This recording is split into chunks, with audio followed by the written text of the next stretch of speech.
Hi, assalamu alaikum, everybody. Before we start, I just want to do what is in my practice. I want to acknowledge that we are here on stolen land with genocided people, colonized people, enslaved people, many of them Muslim as well, women not too far from here who were burned, and people whose labor was exploited. So I just want to set the location of where we begin to talk about a modern sort of intervention. So with that, on that happy news, I want us to set the location of how you come into the work in terms of hip hop, scholarship. Everybody here has either finished their PhD and become a professor or is in the process of getting their graduate degree. So you come to this in a different way than some other folks. So set for us the location. I know it's ample in your work, misunderstood. Clearly New York was in Rise and Grind, and Mona, the little bit of Michigan, was there in Wrap My Hijab. And for those who saw Suad's performance last night, we saw everything. We saw the encompassment of a lot of places you've been and spoken to people, and also I'll let you speak on those vectors. Do you want to start misunderstood? Oh, misunderstood, I don't want to start. So I should start. Well, location. Well, I begin in the name of Allah, for the love of Muhammad, to honor the ancestors in celebration of my people. I begin as the descendant of stolen people on stolen land.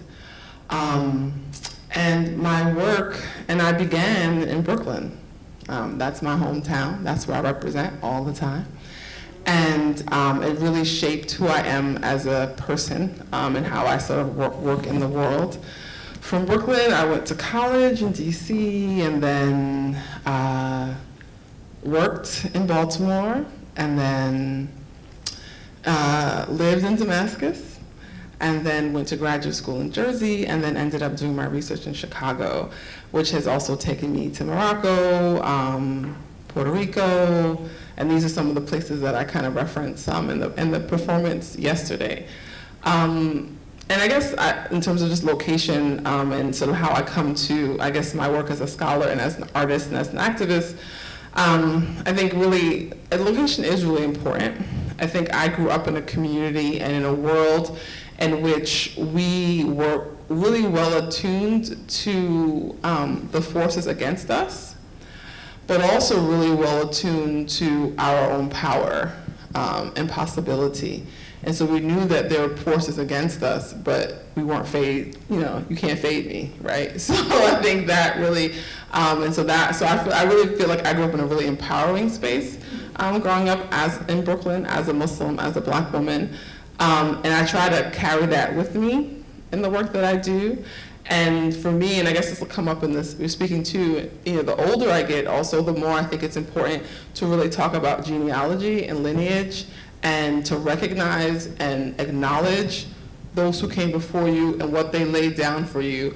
And then also both thinking of the past, but then also thinking about the present in terms of where you enter and other people can't, and then your responsibility to kind of bring them along with you, and then thinking about the future in terms of, I heard a quote once, and I think it was a Black philosopher, Lucius Outlaw, and he was talking about people in the United States, and he was saying that we have to imagine a world that the founders never even dreamed of.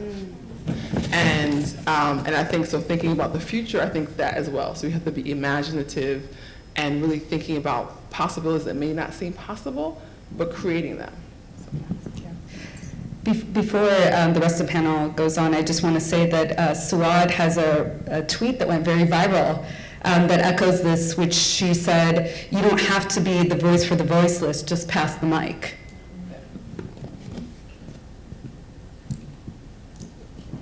Okay. How you doing? Great. All right. Well, I'm misunderstood. Well, that's my stage moniker. My name is Savasha, and I am from Queens. And how long I've been rapping for since the age of 11. So I want to say that's about, I don't know, is it safe to tell my age? No, okay, I'm 34 years old. Okay, I've been rapping since the age of 11. I lived in New York for most of my life. I am what some would consider an Army brat. I was born in an Army hospital in Georgia, in Fort Stewart. So I have lived in Germany and a few other places, Kansas and Kentucky and a few other places. However, I've spent most of my life in New York, and New York is also the place where I started hip hop, and it's also the birthplace of hip hop. So I started writing in New York, and yeah, there are no other hip hop artists in my family. I seem to be, now I'm not gonna say I'm the only talented one, but I am the one. Say that. I am the one with the lyrics. I got an associate's degree from Borough Manhattan Community College, and then I went to Stony Brook for about 1 year, only to find out that a big college and a big campus is just a big campus and a big college. I didn't really do as well as I had hoped, so then I was back into community college rather, at Medgar Evers College, where I graduated there from my BA, and am currently pursuing a graduate degree in mental health counseling with the goal and aspiration to be a mental health counselor. And I feel like our community is in need of that, and there are a lot of people who are walking around who are not diagnosed, and there's a lot of people who are not getting help. They aren't being heard. They don't have people to talk to and people to turn to, and that's really unfortunate. There are a lot of issues in regards to, in our community, in regards to domestic violence and abuse and other issues that are swept under the rug and not addressed. And, it is my hope to one day be able to be the counselor working with the domestic violence survivors. Hey everyone, I'm Mona Haidar. So I was raised in Flint, Michigan by Syrian American parents, but I was actually born in Riyadh, Saudi Arabia, which is kind of a funny story. You can ask me about that later. But American born abroad, and the question is always, can you run for president? I don't want to, so it doesn't matter. So yeah, where do I come from? I come from my mother, Basima Ramadan, and really everything that I am that is good is a result of her and her love. Yeah, and so she is just this phenomenal being who raised me to honor all that is beautiful in the world, and to do my best all the time. And so anything good you ever hear from me or see from me is a direct result of her, and the women who came before her, I believe. I could say a lot more about her, but I would probably start crying. So we can save that for later. What else? Yeah, I was raised in Flint, Michigan, a really interesting place to be raised. I was really the final generation of a large family. So my parents had kids in a few installments, and I was that final installment. And so I was sort of raised as number 7 of 8 children. So really, me and my younger sister were the only ones in the house at that time. So we had a very different upbringing than the rest of my siblings. And the community in Flint, that was the art community, the poetry community, the community of music. It's what gave life and vitality to me as a young creative person, and I owe everything to that community. I owe my voice and the way that I use it in the world, the way that I invest any cultural currency I have to that community in Flint. Thank you. So I was intentionally setting the tone of where you came from or where you are rooted in, or as Suad brings up in Muslim Cool, there's this anthropologist framing of roots and roots with an R-O-U-T-E. So I'm interested in both that route that we set and the route that you've taken to hip hop and to performance. So if you could expound upon that.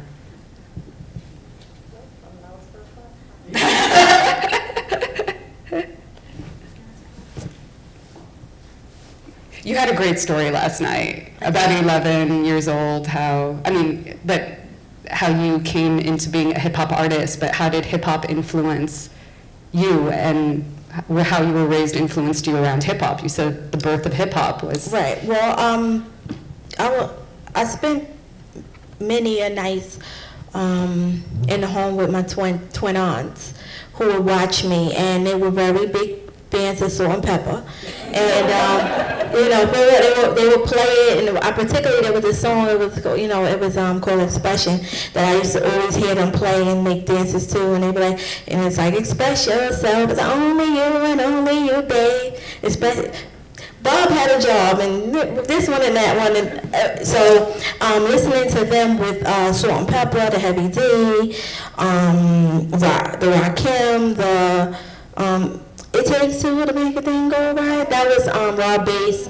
So I definitely got some of that as a young girl, and as time went on, well, I didn't start rapping until 11, when I attended a strict Islamic school, and I just needed an outlet because my school was just full of a whole bunch of rules and things you can't do, and I just was like, well, what can I do? And I had a voice, and I had things I wanted to say, and wasn't quite sure how it would be received, how many demerits I'd get for saying this and saying that.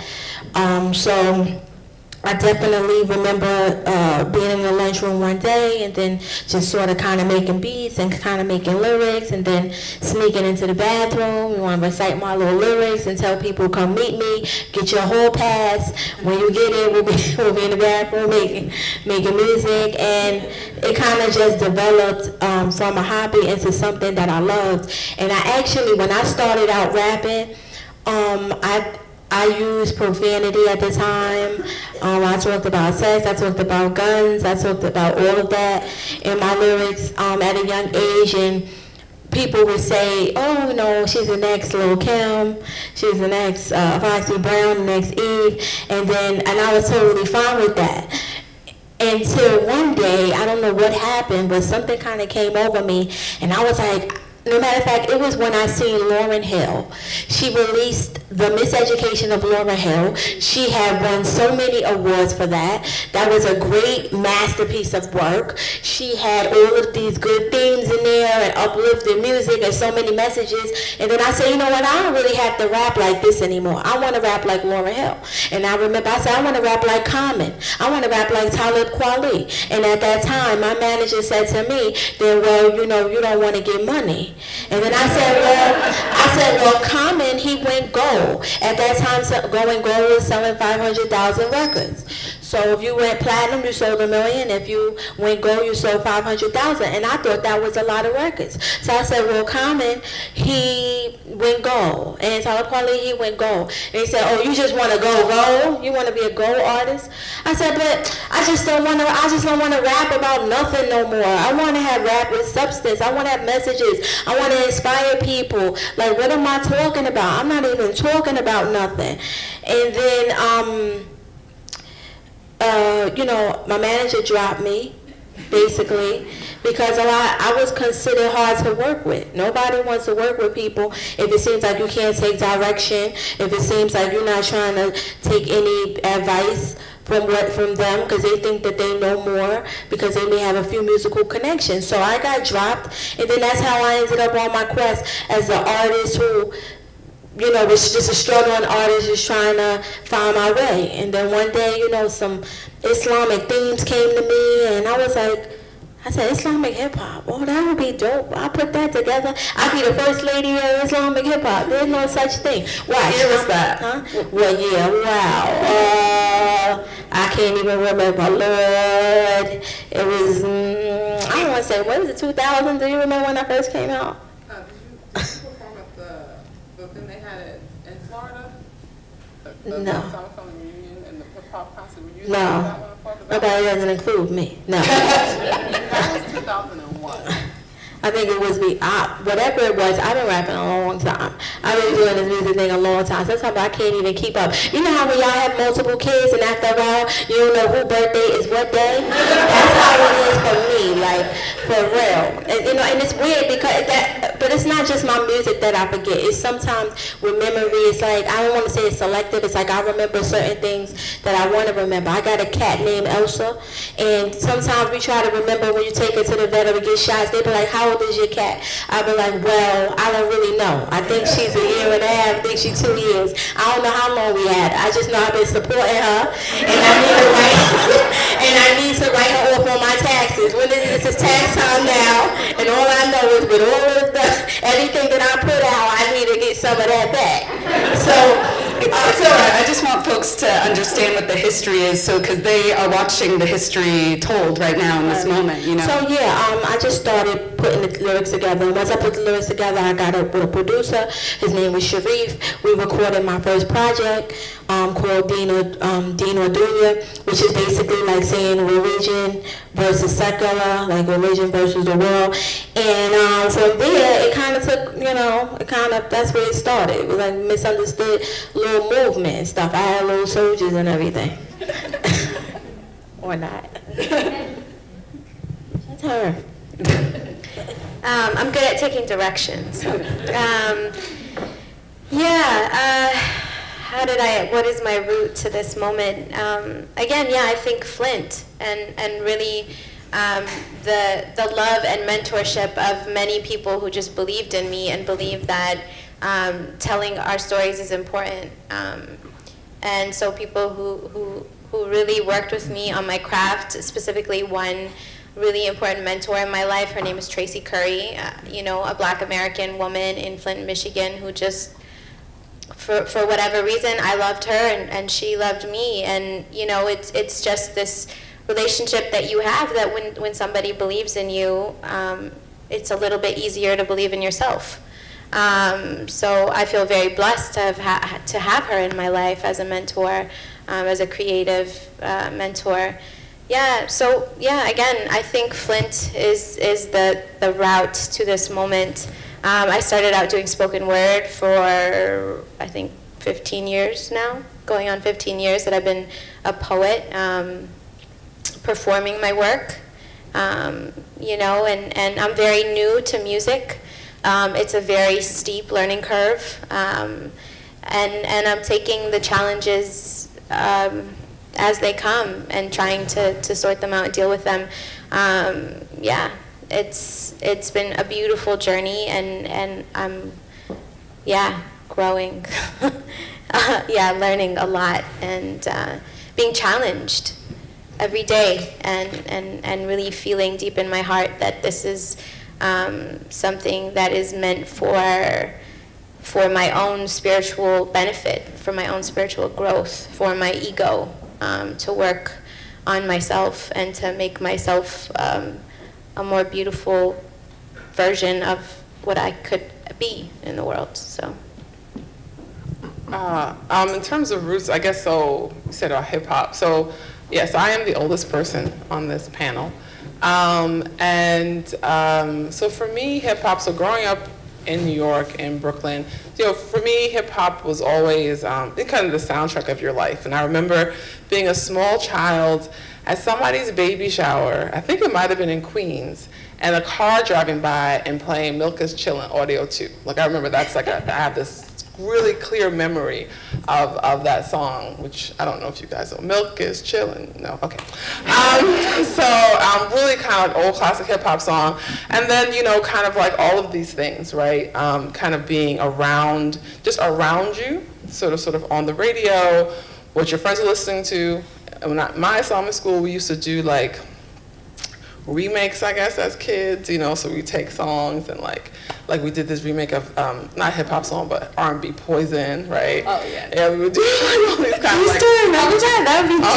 Yeah, well, it wasn't, What did you do to that? so, no, it was just, all I remember is like the like chorus part. So it was like, can't get it out of my mind, never can make my salah on time. Can't get it out of my head, Fajr, Isha, Maghrib, Shaitan is poison. We would do like little stuff like that, you know, like, so my phones exist back then. So we did stuff like that. We would just kind of make fun, you know, just kind of play with the songs and the music. And of course, you know, at Islamic conventions, so particularly in Muhammad's community, they would have annual conventions, and so there were groups that would do hip hop. Could you just quickly explain Imam Muhammad? Sorry, yeah, sorry. So Imam Mahdi Muhammad is the son of the Honorable Elijah Muhammad, and Imam Mahdi Muhammad is known for sort of transitioning his community once his father died from the Nation of Islam into what we would call Sunni Orthodoxy. And so he's known for that. That's kind of the thing. And so he had a community of followers. Probably the largest collective of black Muslims in the United States were a part of Imam Muhammad's community. And so there were yearly conventions, like every year around Labor Day weekend, right? And it would sometimes it'd be in New York, but it ended up being Chicago towards the end of particularly his life. And so people would perform there, right? There was this one Brothers to Brothers song. So there were all these people who were doing kind of like music and hip hop music, sort of Islamically inspired as well.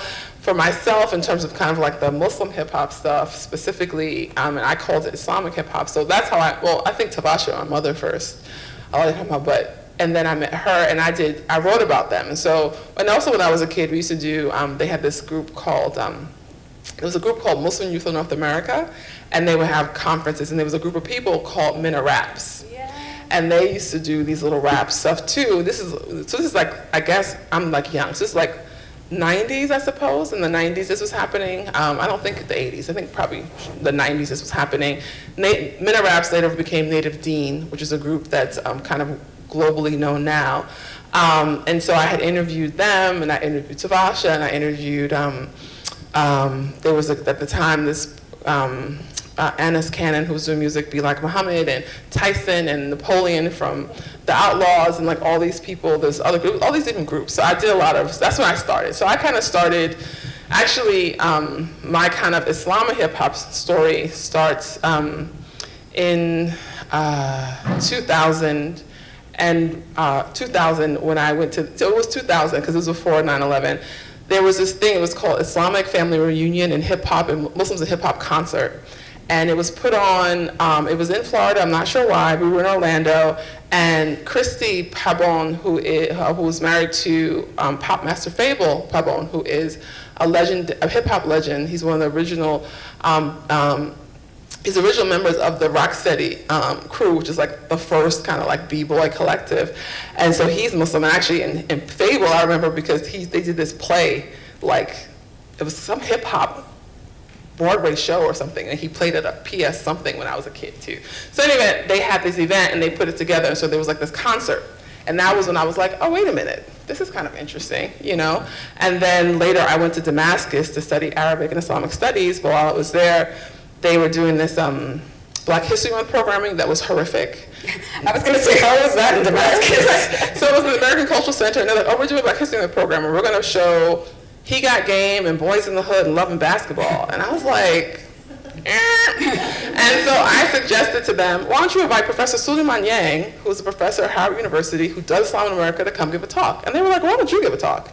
Because that was the obvious answer. In any event, I ended up doing that, and I did on Islamic hip hop. And so it was the reason why I chose that, because I felt it really helped to illustrate the relationship between Muslims and the United States really easily. So that's kind of like a long way of saying kind of how I got to where I am. And then just performatively, I think like I mentioned before, or last night, you know, I grew up in a community that was Black and was Latinx and Muslim, that performance was a part of everything we did. So it was very, like, I started probably writing poems when I was like well, I wrote stories from a young child, but poems from around 14 or something like that.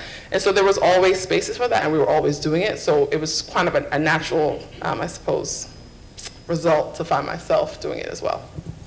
I should probably share, in light of that, I grew up in a household where music was like absolutely haram, like forbidden. I had to sneak listening to the radio, or like minna raps maybe, because it was like, you know, you gotta do. And like that was okay, you know, but still yellow light, you know? And so, yeah, like to come into music and to do that, like I still, in my like weird, I don't know, compartmentalized brain, I'm still sort of like, I don't know if this is really okay, because my understanding of it was so fragmented from such a young age, that it's still hard to navigate that conversation. So yeah, like just honoring the indigenously Black community for supporting that in the world, and making sure that young people had an avenue and have an avenue, like that you're allowed to express yourself. And you know, I learned that from the Black Muslim community. I didn't learn it from my immigrant community. Yeah. Yeah, so we're going to go deeper on these questions around race and gender. It's interesting listening to the kind of music environment that you grew up in, talking about the soundtrack of living in Brooklyn, hip hop, and other sonic landscapes. I grew up in a Syrian household, and the first concert my dad went to when he came to the States was Diana Ross. And so I grew up in I realized later, a very different environment when I consciously chose to be part of more sort of performative, piety-driven Muslim communities. And, you know, I grew up in the household with Kulthum and Fairuz and Stevie Wonder and Marvin Gaye, and my parents listening to R&B and not knowing they're listening to R&B, that sort of thing. I'm curious as to what it's like as women entering these spaces. We had these conversations about a recent freestyle you did that went viral, Misunderstood, and a line that you had that you got severe pushback, even though you kind of won the battle, right? Which is the goal.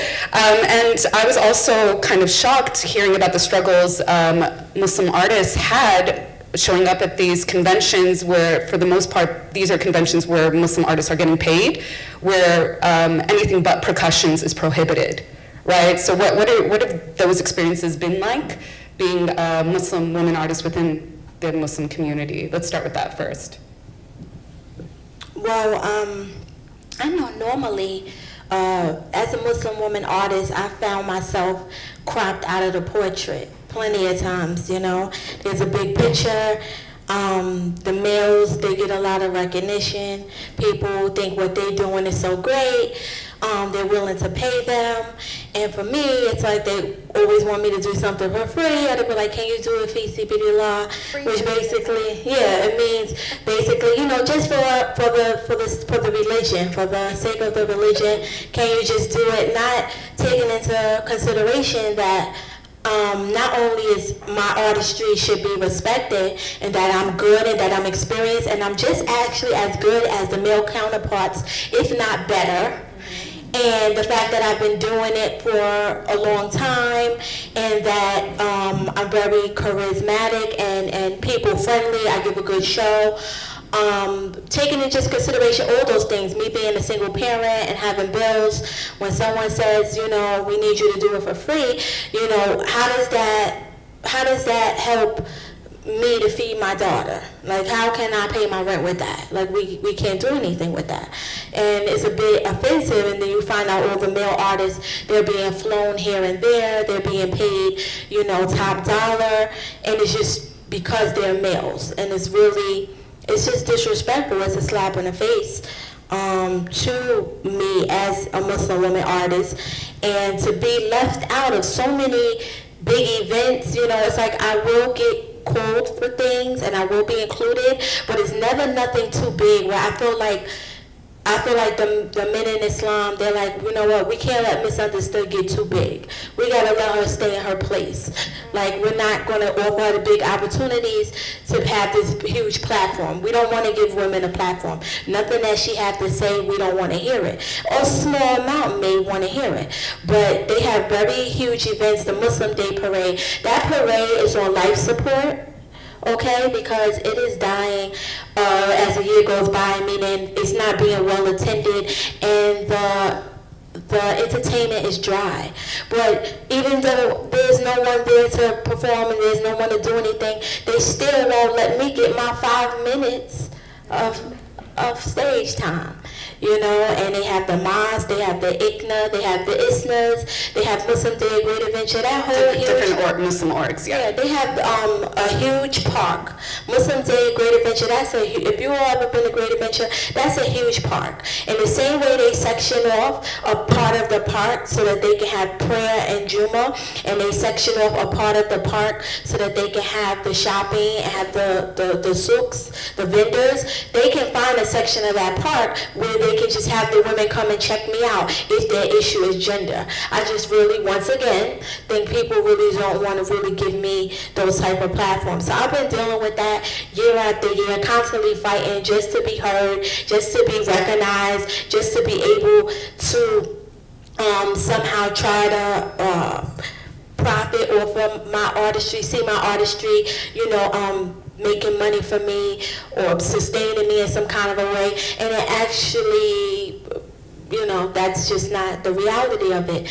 I do battling, which I started doing battles because I found myself in a market, always competing, always trying to tell the Muslims, listen, support me, look at me. And I was like, listen, I'm so tired of that. They don't appreciate what I do. It's cool. I'm going to go over here with these people, and these people are going to think what I'm doing is so great, because the first thing they're going to say is you're different, you're Muslim, so then they're going to embrace me more. So I started battling, and really for any of y'all who don't know what battle rap is, that's just basically like when you get an opponent, kind of like in boxing, and somebody got to get knocked out. That type of thing, that's what battle rap is. So except you use it words, you spew words. I don't use profanity, but I am talented, so I use metaphors, I use similes, I use certain lines that I want to grab people's attention. So I recently did a battle with a guy, and the views are doing well. It's like 27,000 views and stuff on Facebook. People are checking it out. And I'm getting a lot of support, but a lot of people were upset at me because I made my last line, I had mentioned about my celibacy for 5.5 years, and I ruffled a whole bunch of feathers, on a peacock. But it's okay because the point was, I won the battle, which is evident, that was the goal. The whole goal was to win the battle.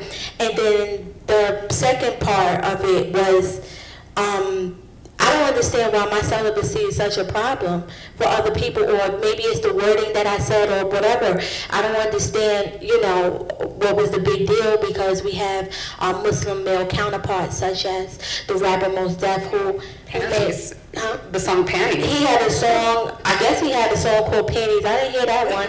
I was talking about, he had a whole song called Miss Fat Booty, and people didn't really say nothing, and he was just talking about how your butt's so fat, he could see it from the front when you walk and this and that, and he's a Muslim male, and that was like totally fine. So then I had my last line, which kind of said, okay, but I feel 5 years celibate and it's still wet. And people was just like, oh my God, really? And I just was like, oh, all of y'all are here because your mom got wet. I just want to be clear like that. So for all those who think that we're like a nun, I'm sorry, Muslims have to have sex. And if I wasn't talking about my celibacy and I was just talking about how I had illegal sexual intercourse and fornicated with a lot of people, where people would still have something to say about that too. So it's like, pick your poison. And me, I didn't do it for attention. I did it so it could be a hotline in a battle. I thought it was something slick to say, something smart to say. But also, being celibate not easy. So I wanted me to have a cupcake. I wanted a muffin. I wanted a pat on the back. I wanted a hug. I wanted 2 snacks. I wanted whatever y'all gonna get, whatever you gonna give me. Thank you. I think the issue is the fact that either through these lyrics or as like Mona, you were rubbing your belly, 8-month pregnant belly in Wrap My Hijab, is the idea of sexualizing the Muslim woman's body, right? And reminding folks that there was a process around reproduction and pleasure that is so evident in our faith. But for this moment, like Mina Wadud last night was just talking about this sort of confessional conservatism in this moment. I was wondering what sort of reactions, I know you got some reactions, Mona, as well, to that. Someone had said to me, they were like, oh, she's scaring me. Why is she rubbing her stomach like that? And I was like, have you never seen a pregnant woman before? Like constantly hand on belly doing some kind of like comforting something. Pregnancy is this beautiful thing and it's so uncomfortable. Like I would find myself in the grocery store sometimes carrying my belly because of how big it got, you know? So like for me, dudes could just miss me with all of their commentary on anything I was doing with my body. Because at the end of the day, like they're gonna have something to say about it and it's not gonna affect my life. Like I'm good in my relationship between me and my man. Like that's I'm good. Like I don't need anybody else's any kind of commentary. So for me, you know, like they can miss me with all of it.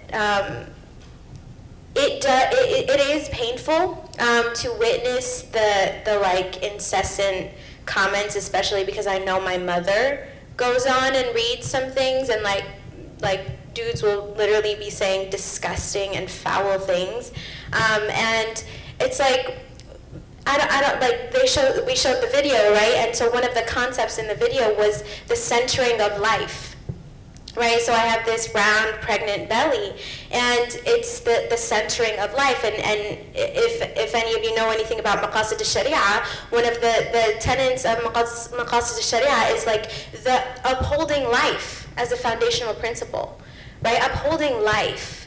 And that isn't to talk about anything to do with abortion. This is not a political statement. But just the centering of life and how beautiful life can be.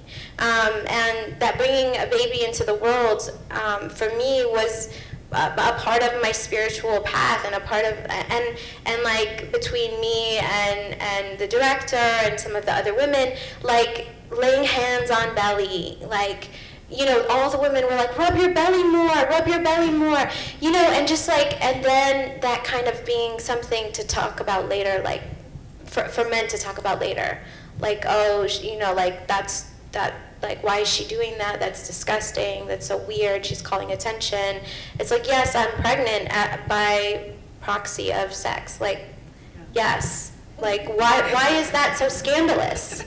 I really don't understand why that's so scandalous. Like, it's as if we're living in some, like, I don't know what era when people didn't have sex. Was that a thing? Like,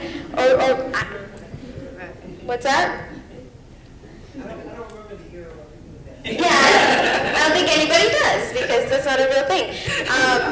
So, yeah, it's very complicated, but you know, like just the Muslim women's space, like Muslim spaces specifically, and like entering those spaces as a woman, and literally performing for years and years and years and years, probably close to a decade, and not even knowing that dudes were getting paid to do the same thing I was doing. You know, not even knowing that money was ever being exchanged. And literally waking up to the moment, being backstage, when money is exchanging hands and me being like, what? Like, oh, I didn't even know. You know, and just feeling so foolish for literally doing that for a decade before even realizing that. You know, and so like being on these Muslim stages and doing all of that, now that I have external validation and there have been articles written and there's like views on the videos and I'm getting invited to these events, I am saying no to organizations who didn't pay me before, who now want me to come through and perform for them even for money. I'm not going to do it because I'm not going to support the system which I know you're creating. Can I complicate your question, Suad, a little bit? Yes, okay, sure. Well, because I'm also interested in, you've been in the scene for a while, so you can speak to a lot, especially like the evolution, the changes and whatnot, but also, as you were talking about, I was fascinated last night, in the academic space, having your full breadth of work being considered, and I, just coming from the academic space, knowing just on one intersectional level how being a woman of color is, and on top of that a black woman, on top of that a hijabi woman, and bringing all that struggle, and also the kind of question you raised a little earlier, which is how do you do that without doing the Islamophobic script of demonizing the men?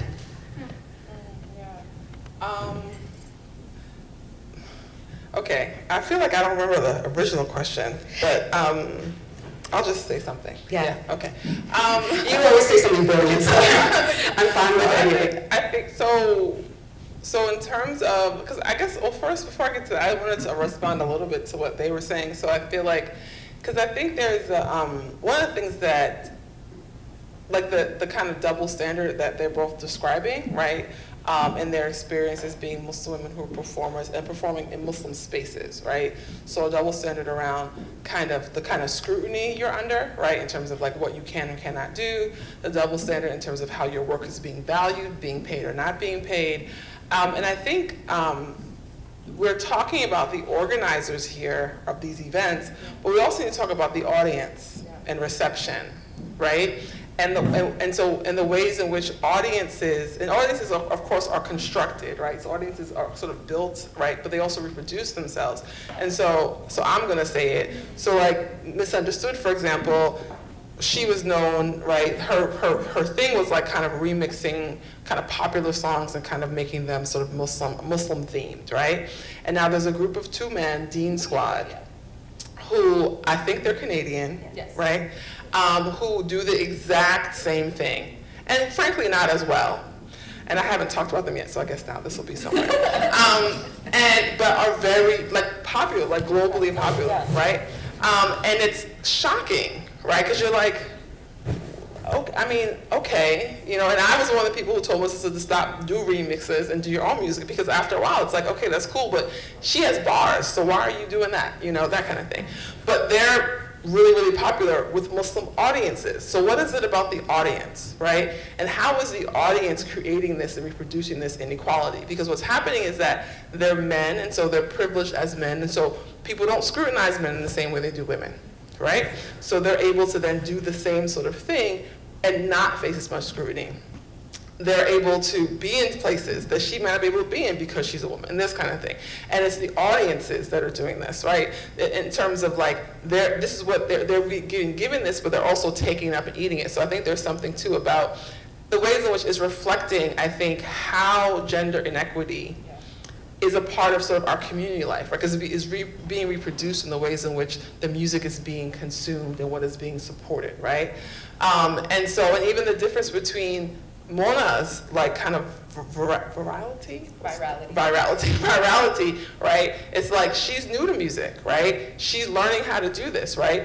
But she's like a light-skinned, pretty woman, right? And so people see that and they're like, and she looks like a Muslim to them, right? Because I know, you know, I know how that works, right? She looks like a Muslim, and so there's a particular kind of, and the story people told about her, because I don't think she was telling the story per se, but what I read online was like, oh my God, like the first Muslim rapper, and you're like, I was like, hold on. you're like, stop, like what, huh, you know? And so this is happening, right? So and that's in terms of like, in terms of anti-Muslim racism in particular, right, is like, well, because Muslim women, we think they are a certain way. Right. We don't anticipate something, and we also are blind to or refuse to see what already exists and is there, right? And so therefore so you have someone who's been doing this for like almost 20 years who no one knows about, right? And someone who's recent to it who's, you know, really big, and that sort of imbalance is a problem, right? Because we're not telling the whole story, and we're not getting the whole breadth and depth of what it really means to be a Muslim woman who's a performer, who's a hip hop artist, et cetera, et cetera. For myself, I'm somewhat, someone used the word, I think Keisha used to say buffered. I like that, right? So I'm buffered from some of this stuff in so much that, one, this is not my, like, performance is not how I eat. right? I'm a professor, that's how I eat, you know? And so that's one thing. I also, I guess, I don't know, I feel like it's because it's not how I eat, I think that really makes a difference into what kinds of responses I do. I also don't do, like, I don't have people record the performance, because for me, it's like, this is a live thing. So you have to be in the same room together. That's like a kind of like a artistic sort of choice. And so it also can't become viral. It can't spread in the same kind of way. So I may not get that, but I have thought about that. I have thought about what is my credibility going to mean? Not so much the academics, because like I'm over that now, but I am a Muslim. I am part of Muslim communities, and so what is it going to mean when people want to invite me to talk about Black Muslims? That's typically what happens now.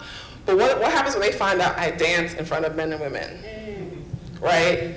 Will they be like, well, I don't know about that, you know? Which, you know, very well might be the case, you know? So I haven't had that yet because it hasn't, like I say, they just haven't come, you know? Once they do, I guess we'll see what happens.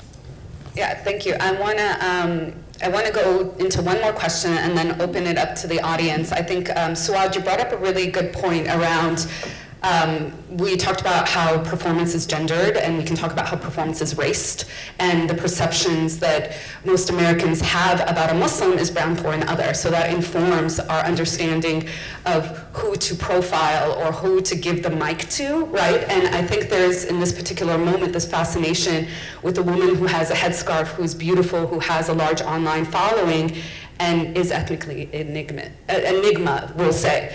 And so I'm interested in the argument that you make in Muslim Cool about if you're doing, if you center Blackness in your Islam, the struggle, because you are centering it culturally, like you talked about the hijab last night and in your book, that's a more powerful way to build a Muslim American community experience. It's rooted in a very, very deep history. So I would be really interested in talking about like what sort of, not just the ways that anti-Blackness has played out, but what does it look like to invest in Blackness, and also through this art as well, for especially a non-Black Muslim person.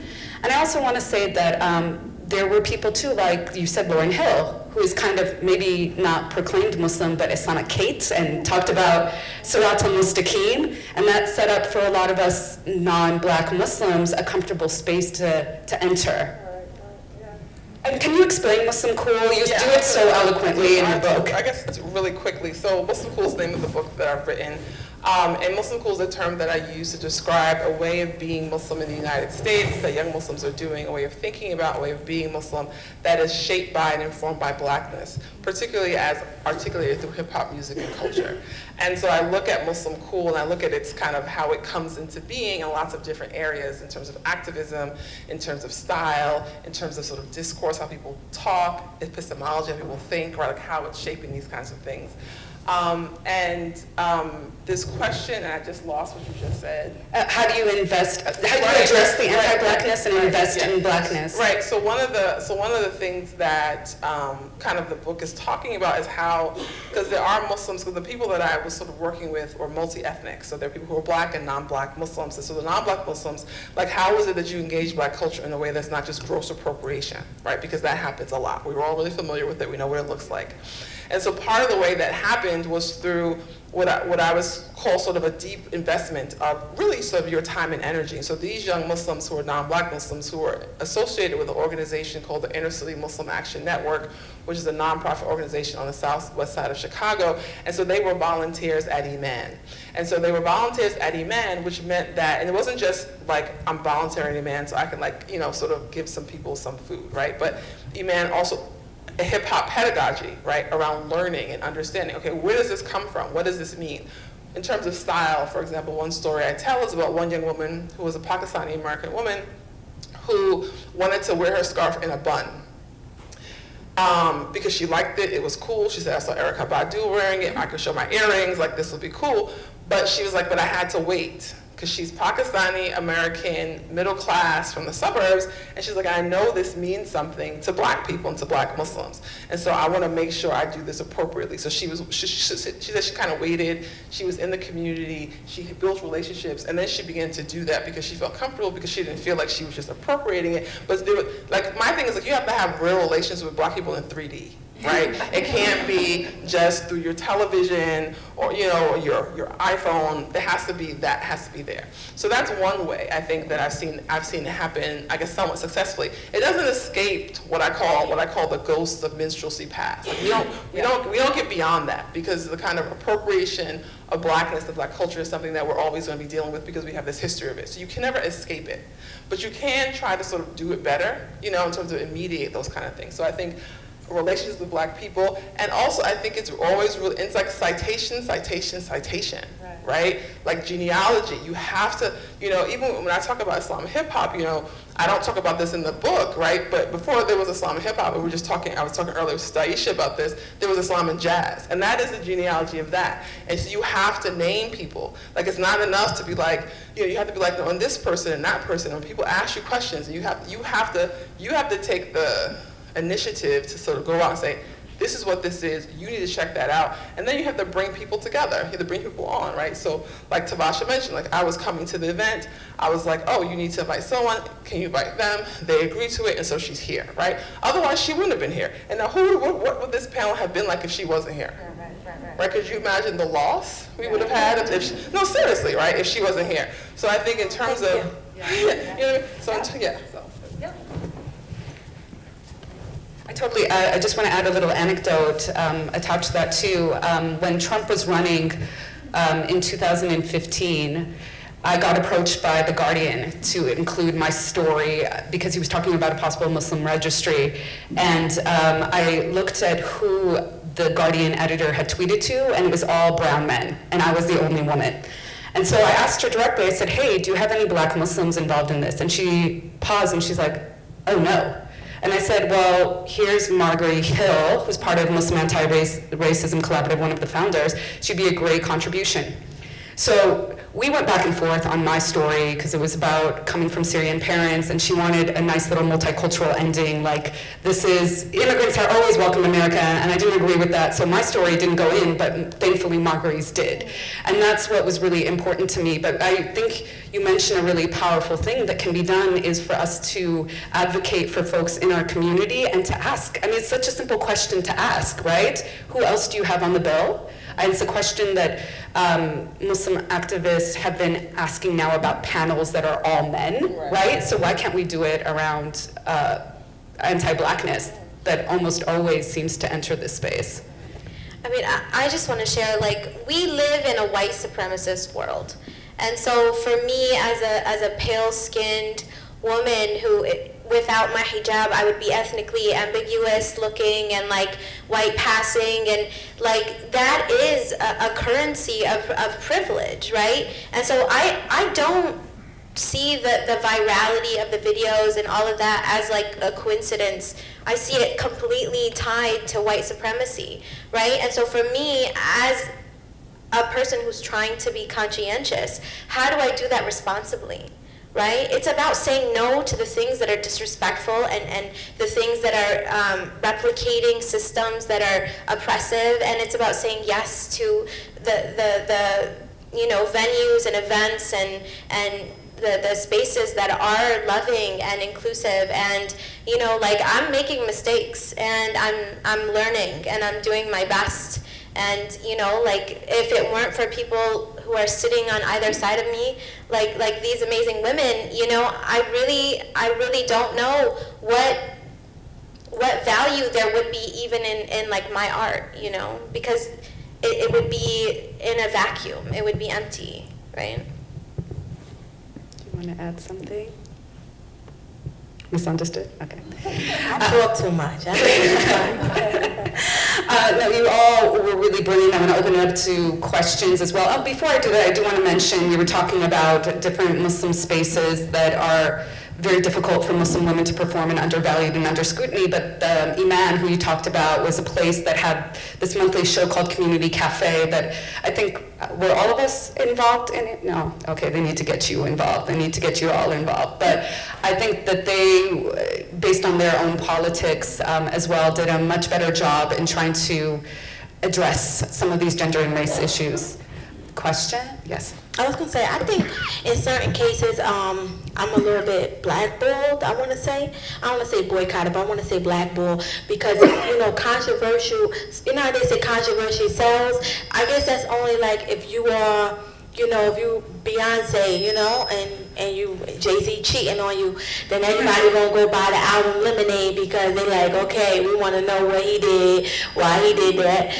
But for me, it's like if I put a controversy or controversial record out, people look too deep into it and be like, oh, it's male bashing, she's doing this, she sounds bitter, she's blah, blah, blah. So it's like I can't talk about any real issues. And I think people don't invite me because they be like, oh, what's she going to say now? Or what's she going to do? Or what's she going to perform? We don't know what she going to say. Because I've spoken on issues of polygamy, which is referred to as polygyny, but I've spoken on those issues, brothers who've had multiple wives that they couldn't maintain and couldn't take care of and weren't providing for, and that is not something that, the men want to hear because they believe they have a right to do what they're doing and they want to have their multiples and their different relationships and not be held accountable. So I've talked about those things publicly and I've spoken on domestic violence. I'm a survivor of domestic violence myself, but nobody wants to hear about that because in our community sometimes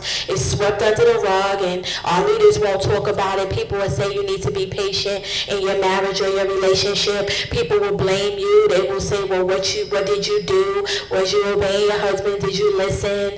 Were you talking back? Or your mouth is like this where you shouldn't have said that? So it's like so many issues that I will talk about. Single parenthood and not getting child support. Like just real issues, things that happen with 9/11 and being denied jobs and stuff based off of how you look. After 9/11, it was a difficult time.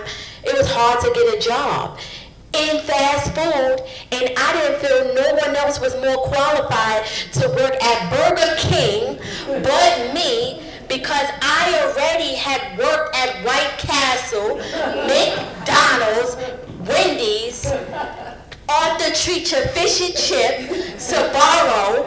So with that type of resume, there was nobody more qualified to work at Burger King or any other fast food other than me. And I had an issue where, a big restaurant chain, they didn't hire me because of my hijab, and I had to sue them, and I won. But I would talk about these things. And, here I go making a petition asking people to boycott. Now, people who want their breadsticks, they don't want to hear me talk about no boycott. Because people want to do what they want to do and they still want to eat in the spaces that they want to eat in, so they don't want to hear that. But these are the things that I'm talking about, real issues. So since people don't know how I can be censored or filtered or what I'm going to say and talk about now, or sometimes what they do now is if people invite me places, they will ask me to send them the songs I want to do ahead of time.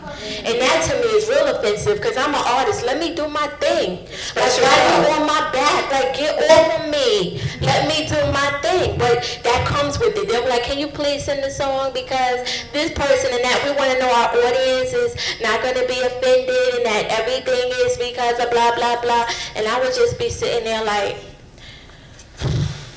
okay. So I think that has a lot to do with me not being included or blackballed or boycotted, however you want to call it, based off of those, what I'll say. Or even spaces, I'm just totally resonating with what you're saying because spaces that will literally invite me and will say, but we don't want you to do your music. We want you to do poetry, right? And they'll have Dean Squad on the bill, but I can't do music because I'm a woman and it's whatever, right? It's not permissible for me. And so, just garbage systems, and then when you say anything about it, you're the problem. And people will stay invested in the problematic systems, and we become the problems because we're calling out the problematic culture, right? But people don't want to look at it. People don't want to talk about it. They would rather go to ISNA and go to whatever, sorry, I should. There it is. It's okay, we name drop it. And I'm like this, like, who want to do what? But you want to do it. Well, I mean, I think you, thinking about the genealogy of how you came here, what you struggled through, I just want to take a moment and thank you for being here, for surviving and thriving, and for being super brilliant, engaging, and for the Smith community to invest in hearing these voices, and to Surad for investing in making sure that we hear from a misunderstood who's part of that genealogy and legacy. So just first of all, before we go to questions, round of applause for all of you.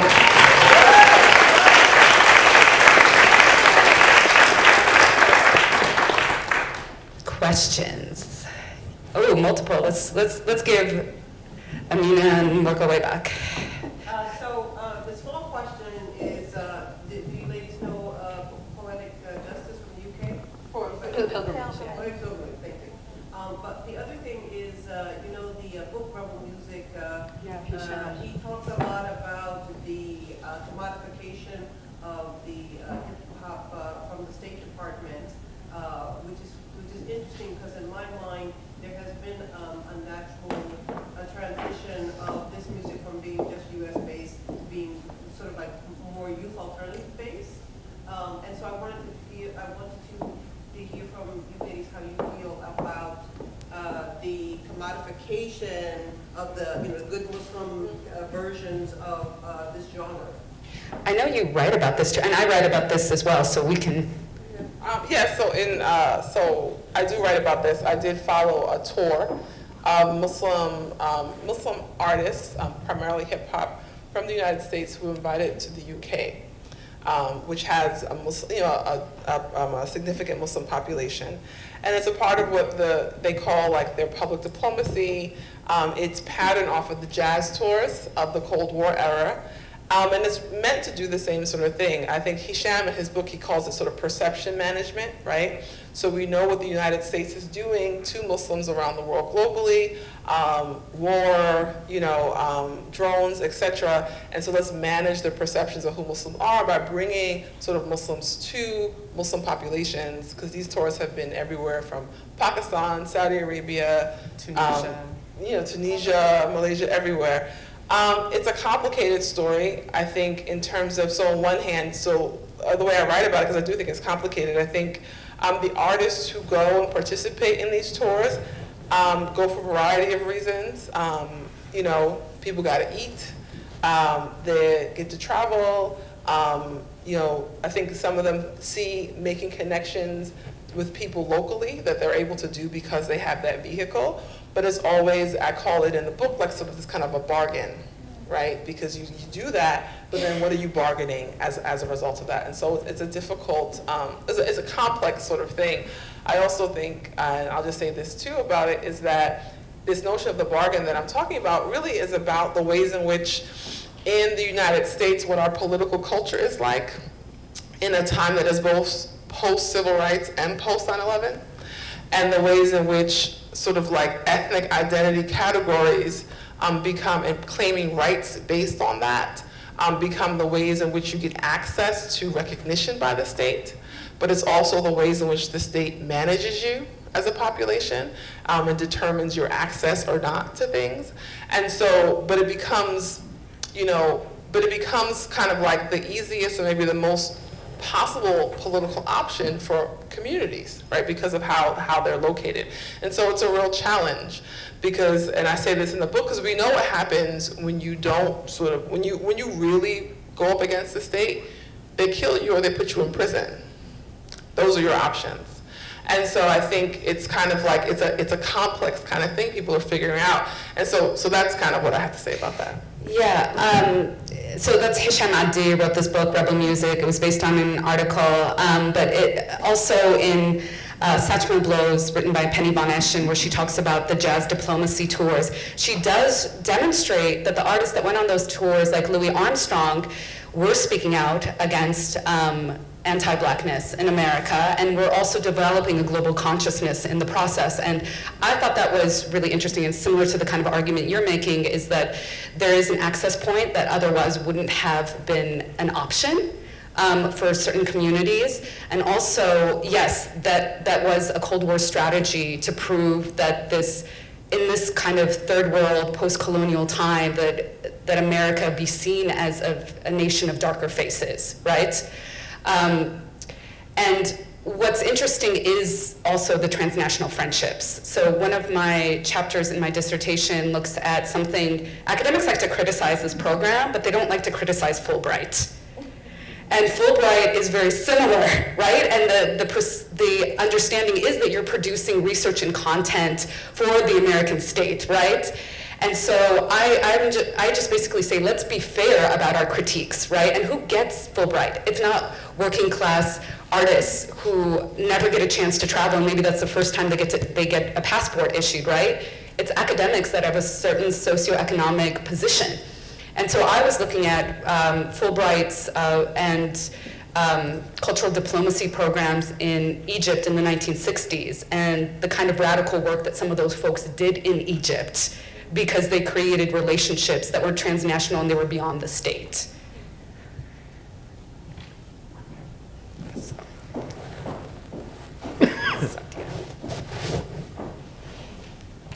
Thank you so much to all of you. My question was about Muslim male artists and what your relationships have been with them, and whether some of these issues about the kind of racial and gender discrimination that you all face with the community is something that you have broached with them, and what their response has been. I know a few Muslim male artists. We're in touch via social media. I might have a number for one or two, but you know, the relationship, the extent of the relationship is that most of them, I mean, they exist in their own, I won't say vacuum, but they're basically in their own world. They're, you know, trying to fulfill and reach their goals, and they aren't really trying to help me. Like, they have opportunities, and they won't, like, recommend me to be a part of it. Very rarely will we collaborate when they're not trying to really, you know, collaborate together, or, you know, if they have, a lot of them, you know, a few of them are getting record deals from record labels, or they have connections. They aren't like, listen, come meet me at the studio at 6 p.m. on Tuesday. I got this engineer I need you to meet. I got this producer, he makes these awesome beats. Oh, I want us to work together. Maybe we'll write together. Let's do a writing session. Here's the idea. Or listen, I'm going to do this show, and it's going to be a lot of people, and it's a showcase, and I'm doing this. Can you open up for me? We're not having those type of conversations. It's the kind, I don't even know if our relationships and our conversations are genuine, because it's the kind where we, you know, they see I do something on social media, they message me, say, oh, keep up the good work. I see you out here, you working, you know, you're doing your thing, thumbs up, emoji, heart emoji. But, you know, and that comes sometimes not from everybody. Some people, they just, you know, want to really pretend that you don't exist. So, you know, the relationships, it's like up and down, around. Thank you. I mean, just in my own research, it's definitely a boys' club, completely. I know at Iman, you know, this is something that they did a better job, but they still had to be pushed on it. And it's still, even in that, there is still an inner circle for the inner circle. And so I think so I think that, you know, it's the patriarchy. And of course, you know, we live in a patriarchal society. Hip hop has a patriarchy. And so in these, what my friend Zahir Ali calls it, the Muslim chitlin circuit, you know, it's similar, right? And I think the things that Tavasha points out are like huge gaps and absences where Muslim men who are particularly sort of in that kind of Muslim-only space, do not do the work they need to do to promote and support and elevate their female counterparts. I'll just give one shout out to one male, Amir Suleiman, who, I mean, I've never had anybody else sort of, you know, at an event be like, oh, you're gonna kill it, you're gonna do great, and like countless times has just like supported me in moments when, you know, I needed a mentor or somebody to look to. So that's one person who I think does a little bit of that work. But yeah, totally echo. He's a poet, yeah. He's an amazing poet. Featured, I think, at least twice on Def Jam Poetry, and has an amazing book called Suicide. What is it called? Love, Gnosis, and Other Suicide Attempts. It's brilliant, and just a wonderful human being. But yeah, it's a boys' club, and I don't see that changing anytime soon. I'll just share, recently I've had a couple people come out of the woodworks being like, hey, do you want to collaborate? But that only being because they can gain something from my following. Not because they, you know, like she was saying, respect the hustle or whatever, you know, it's because they want the visibility or whatever. And I'm like, I'd rather work with Misunderstood, frankly. Yeah, and I'll say too, I think I once, because when you said that made me think of something I had just said too.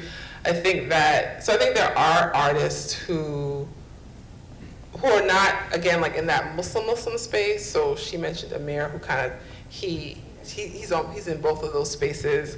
I know like a friend of mine, Brother Ali, who has had like, well, she's not Muslim, but Sarak, who was like on his tour, and he also had the Reminders, and they're a duo, and there's a husband-wife duo, and they've opened for him and that kind of thing.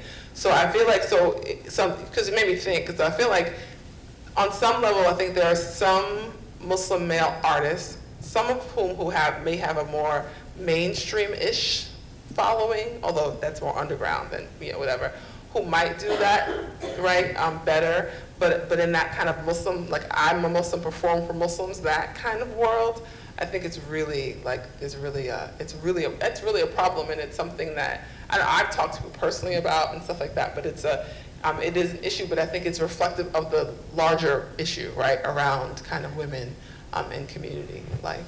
And you know how we all have a conversation, and I may say something, and if she doesn't agree or something, she may rebuttal. So the D Squad, they put out a song, and it was called "Cut It" or something like that, and they were talking about how women had these high dowries, and the dowry is a Is this serious? Cut the dowry? Yeah, they were like the dowry is a bridal gift that the husband gives the wife when they getting married, and they would talk about how women have these extreme dowries, and they want too much, and they need to cut it. So then I just said, well, I don't quite agree with that. I mean, even though nothing should be excessive, but who are you to tell us? Like, don't try to value us, tell us what we worth. Like, okay, if you can't do it, you can't afford it, or you don't agree, then you just don't talk to that woman, that sister, just move on and go talk to somebody else. But I said, all right, I don't like that. So then they put Cut It, and then I went in the studio, I did Up It, and then I tagged them. And then they totally no acknowledgement whatsoever. Because that's me. I'm bold like that. So I'll tag you. I made sure I had people tagging them. I tagged them, and it was kind of like, we're not even gonna acknowledge it. No, let's have the conversation. You opened up Pandora's box. You said that the women, shouldn't be doing this and blah blah blah. And then now I came and said, your dowry's way too low. You need to up it. These brothers getting over, don't you trust it? And then they all of a sudden they're like, and it's crickets, and don't nobody hear nothing. But that's part of hip hop culture, right? So the back and forth. Yeah, it is, because it's healthy competition, and it can open up the conversation. You want to talk? Let's talk. But that's part of when people don't want to hear from from you, they go, you know what, we're not even going to give life to what she's saying. And if we don't respond, if we don't like it, if we don't repost it, if we don't do anything, it'll be like we didn't even see it, and nobody is even going to listen because she only got like 27,000 followers. I mean, 2,700 followers. Ain't nobody really checking for her. Nobody going to hear it. We don't got to give no life to it, so. I'm just going to say really quickly, though, that it's also a larger question of misogyny in hip-hop, right? And Dream Hampton in the 90s was writing about that and was blackballed for her critique of the misogyny. And in this moment now, we're revisiting these narratives of how women had to survive some of these spaces, or were silenced, or were marginalized. But it's part of a larger issue in culture. It's Muslim culture, it's hip-hop, it's American culture, patriarchy in that regard. So I like to think about it in all those levels as well. Sorry. I just want to say, make a feminist planet, woman haters get banished. Who needs them? So we had to take a coffee break, but maybe you have a quick question. She's been waiting for a long time. Oh, sorry. Sorry. First of all, I want to applaud all of you for being strong Muslim women and in your field. So my question to all of you would be that have you ever received any resistance in your family when you were especially coming into public domain? And if so, how did you cope with it or, overcome it? In your I don't family know or in the resistance. community also, No, not in my family at all, no. Me neither. My mom, she passed away in 2010, but before that, every time she would go to barbecues and stuff, she'd bring my CD right with her. She said, put this in, play my daughter's stuff. She played when she cleaning up the house, she'll play it. And now when my dad have his events at the house and everybody coming over, he play my stuff too, whether I'm there or not there. So my family is like really supportive of what I do. I mean, I've never asked them to support me monetarily, like asking them for money to invest in what I'm trying to do, but I know for sure that they share my stuff, they listen to it, they tell people about it, they play it. No. I mean, my mother, may Allah bless her, she is wonderfully supportive and loving and compassionate, and wishes I would do something else. If I'm just being honest, and she's always like, if this is really what you want to do, are you sure this is really what you want to do? And it took us years to get here. 15 years of performing poetry, cut to, Mama, I want to do music, and that being a very complex conversation. And siblings full on telling me that, I was going to bring shame to the family, and I should respect my parents and everything they built for us, and how dare I transgress the bounds of honor and dignity, and nobody would be able to take me seriously because I'm getting my master's. So who's gonna take me seriously as anybody who has anything to say? And it's a very intricate and complex conversation. And so, if any of you are artists and need a shoulder to cry on, right here, because I understand that struggle of doing something that you really believe in, but ultimately a lot of conversation and a lot of just vulnerability, I think, is the way forward, to just say, this is my path and this is what God has put into my heart to do, and so I would love your support. Thank you. I'll just add that my dad is my de facto manager. Anything that I do that's artistic, he tries to send to everybody. He looks up talent agents, he sends to everybody. I'm very embarrassed by it. But he did that since I was young. He had me belly dance at political fundraisers.